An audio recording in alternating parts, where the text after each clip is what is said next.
Sur le continent, les panafricanistes ou des panafricanistes jubilent après la reprise de Kidal par l'armée. C'est le cas, par exemple, au Burkina Faso, où Tamsir Diabaté a rencontré certains qui affichent toute leur fierté. Je n'en dis pas plus, suivant.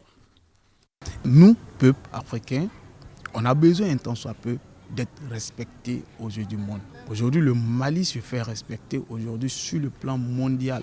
Et en termes de puissance géopolitique, puissance politique, le Mali aujourd'hui est une grande puissance. Avant de prétendre le développement, il faut avoir une armée forte.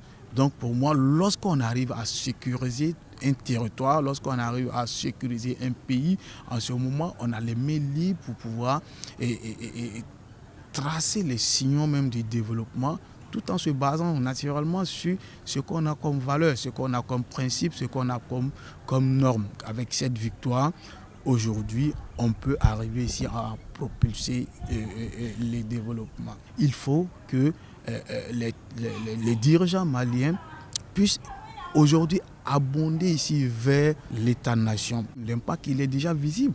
Parce que lorsque nous voyons, bien avant, quelques mois avant, les trois pays ont mis en place ce qu'on appelle le Liptako Gourmand. Aujourd'hui, le Mali fait peur à ces puissances qui veulent déstabiliser l'Afrique. La force française a mis plus d'une dizaine d'années à combattre ces terroristes de Kidal et elle n'a pas réussi malgré tous ces moyens. Et aujourd'hui, en quelques mois, les FAMA ont pu en fait réussir avec brio et la reprise de Kidal. Pour nous, vraiment, c'est un soulagement et c'est une grande fierté pour l'AES et pour toute l'Afrique. Ça donne raison aux panafricains qui, de par le monde entier et l'Afrique, ont décidé depuis un certain temps de lever la voix et dire aux autres Africains, voici le chemin qui est tracé depuis par les Modibo Keïta, depuis par les Thomas Sankara, depuis par les Kwame Nkrumah, etc., qui ont tracé un chemin que nous devons suivre pour le salut du continent africain. Kidal était le symbole de la souveraineté malienne.